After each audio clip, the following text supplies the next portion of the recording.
wabarakatuh. Halo, perkenalkan, nama saya Dia Syakira dengan NIM 103111019. Perkenalkan, saya Tika Rahman dengan NIM 103111013. Saya Fajar Abdullah dengan NIM 103111025. Nah, pada kesempatan kali ini kami akan membuat video dan memaparkan materi tentang proses pembuatan tempe yang diadaptasi dari video YouTube yang berjudul Melihat Proses Pembuatan Tempe. Kami akan menjelaskan prosesnya secara lengkap menggunakan pendekatan manajemen agroindustri 6M, yaitu yang pertama sumber daya manusia, yang kedua keuangan atau biaya bahan baku, yang ketiga bahan baku, Yang keempat ada mesin, yang kelima ada yang keenam ada pemasaran. Pendekatan ini membantu kita untuk melihat keseluruhan sistem produksi tempe dari awal proses pembuatan hingga siap konsumsi. Halo semuanya, kali ini kami sedang melihat proses pembuatan tempe yang berada di Soreang, Jawa Barat. Nah, karena kami menggunakan pendekatan manajemen agroindustri yang pertama itu adalah man atau sumber daya manusia. Pada sebuah industri rumahan tempe di Soreang, Jawa Barat, proses produksi ini dilakukan oleh beberapa pekerja dengan pembagian tugas yang jelas. Perannya itu, yang pertama ada pekerja sortasi kedelai. Perannya itu memilih kedelai berkualitas dan membuang yang rusak. Lalu selanjutnya ada operator perebusan dan perendaman, bertanggung jawab atas proses perebusan kedelai agar tekstur sesuai standar. Nah, yang ketiga ada bagian inokulasi ragi atau inokulator yang mengatur takaran ragi agar fermentasi optimal. Lalu yang keempat ada pekerja pengemasan, mengemas tempe ke dalam daun atau plastik dengan ukuran yang seragam. Lalu ada tantangan nih teman-teman. Yang pertama itu, beberapa pekerja itu kurang memahami teknik higienitas seperti mencuci alat secara benar dan menjaga sanitasi ruang produksi. Lalu selanjutnya, terkadang kesalahan takaran ragi menyebabkan tempe gagal mengembang atau terlalu asam. Nah, setelah ada tantangan, kami ada solusi juga nih teman-teman. Yang pertama, mengadakan pelatihan sanitasi higienitas secara rutin bersama Dinas Kesehatan atau Penyuluhan Pertanian. Nah, yang kedua, memberikan instruksi kerja standar atau SOP dan melakukan mentoring pada pekerja baru. Membuat siklus harian untuk memastikan kebersihan alat dan ruangan tetap terjaga. Nah, pendekatan manajemen agroindustri yang kedua ada money atau keuangan. Industri tempe skala kecil biasanya memproduksi 30-50 kg tempe per hari dengan pengelola keuangan sederhana namun terstruktur. Perannya itu mengatur biaya pembeli kedelai, ragi tempe, plastik atau daun, listrik untuk perebusan, dan gaji pekerja. Nah, selanjutnya melakukan pencatatan arus kas harian, pengeluaran dan pemasukan. Yang ketiga, mengontrol harga jual tempe agar tetap bersaing tetapi memberikan keuntungan. Selanjutnya ada tantangan teman-teman. Yang pertama itu, harga kedelai impor itu sering naik sehingga biaya produksinya meningkat. Lalu, biaya listrik meningkat ketika produksi sedang tinggi. Nah, tantangan selanjutnya yaitu modal terbatas membuat pengusaha sulit membeli kedelai dalam jumlah besar. Nah, seperti biasa, ketika ada tantangan pasti ada solusinya nih. Solusi yang pertama yaitu bekerja sama dengan koperasi atau distributor kedelai lokal untuk mendapatkan harga lebih stabil. Selanjutnya, melakukan pembelian grosir kedelai saat harga turun untuk menekan biaya. Yang ketiga, menerapkan pencatatan keuangan digital, misalnya melalui aplikasi sederhana agar arus kas lebih terkontrol. Nah, selanjutnya penjual turunan seperti tempe crispy atau tempe bacem untuk menambahkan pendapatan. Mesin atau peralatan pada pengolahan atau produksi tempe. Peran mesin yang pertama, mesin pengupas kulit kedelai yang mengupas dan membelah kedelai secara halus, menghemat waktu dan tenaga dibanding metode manual.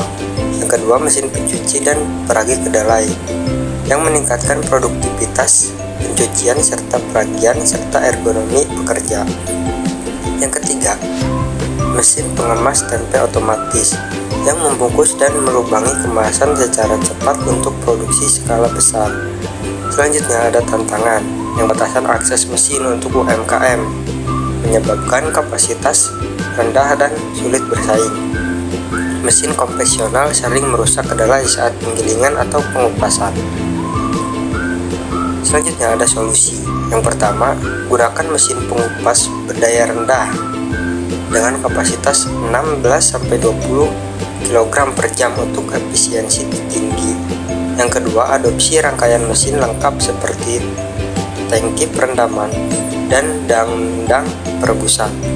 Yang ketiga, terapkan mesin otomatis seperti pengemas dan pencuci modern untuk tingkatkan kapasitas dan kurangi tenaga kerja. Bahan pada pengolahan atau produksi tempe. Yang pertama, ada kedelai sebagai bahan baku utama yang menentukan mutu tempe melalui kualitas, umur, dan kebersihannya. Yang kedua, ada ragi. Ragi ini memicu fermentasi untuk membentuk tekstur, aroma, dan rasa khas tempe. Yang ketiga, ada air dan asam yang mendukung proses perendaman serta pemasakan kedelai. Selanjutnya ada tantangan. Yang pertama, harga kedelai tidak stabil, meningkatkan biaya produksi UMKM tempe. Yang kedua, sortasi kedelai sulit karena material asing seperti kerikil atau kotoran. Selanjutnya ada solusi. Sortasi ketat kedelai berkualitas tinggi dan pilih ragi aktif halus. Akhir, tingkatkan fasilitas dengan peralatan stainless steel dan pengawasan kualitas bahan baku.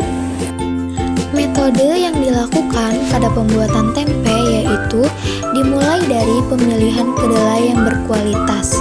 Kedelai kemudian direndam selama 8-12 jam. Rendaman berperan untuk meningkatkan kadar air pada kedelai agar proses fermentasi berjalan sempurna. Setelah itu, kedelai direbus hingga setengah matang, lalu ditiriskan hingga benar-benar kering, yang berperan untuk mematikan mikroorganisme liar dan mempersiapkan struktur kedelai agar mudah ditembus miselium. Langkah berikutnya adalah mencampurkan kedelai dengan ragi Rhizopus oligosporus secara merata. Kedelai yang telah diberi ragi kemudian dibungkus menggunakan plastik berlubang, lalu diperam selama 36-48 jam pada suhu ruang. Proses akhir yang berperan menentukan kualitas, rasa, aroma, dan tekstur tempe yang dihasilkan. Tantangan yang dialami dalam pembuatan tempe yaitu yang pertama, kualitas kedelai yang tidak selalu stabil membuat hasil tempe bisa berbeda-beda. Yang kedua, kondisi kebersihan alat dan lingkungan. Yang ketiga, yaitu adanya perubahan suhu dan kelembapan lingkungan. Solusinya, yang pertama, produsen dapat menggunakan kedelai dengan standar kualitas tertentu atau bekerja sama dengan pemasok tetap. Yang kedua, menjaga sanitasi alat serta ruang produksi sangat penting untuk mencegah kontaminasi mikroba, yaitu pelatihan bagi pengrajin tempe mengenai teknik produksi yang baik. Tempe memiliki pasar yang sangat luas di Indonesia karena merupakan pangan sehari-hari dengan harga terjangkau dan kandungan gizi yang tinggi. Adapun peran pasar bagi pengolahan tempe. Tempe menjadi sumber protein murah yang membantu memenuhi kebutuhan gizi masyarakat. Lalu, industri tempe juga berperan sebagai penggerak UMKM karena ribuan pengusaha kecil menggantungkan pendapatan dari produksi tempe.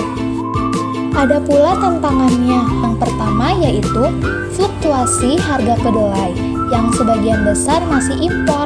Kedua, persaingan antar produsen tempe juga semakin tinggi, terutama pada produk tempe yang dijual dengan harga murah. Untuk solusinya, pertama yaitu produsen dapat mulai melakukan diversifikasi produk seperti tempe vakum, tempe frozen, atau olahan tempe modern yang memiliki daya simpan lebih lama. Nah, sekian proses pemaparan materi dari kelompok kami. Mohon maaf apabila ada kesalahan dan kekurangan. Semoga materi yang kami sampaikan dapat bermanfaat dan berguna bagi kita semua. Wassalamualaikum warahmatullahi wabarakatuh. Terima kasih sudah menonton.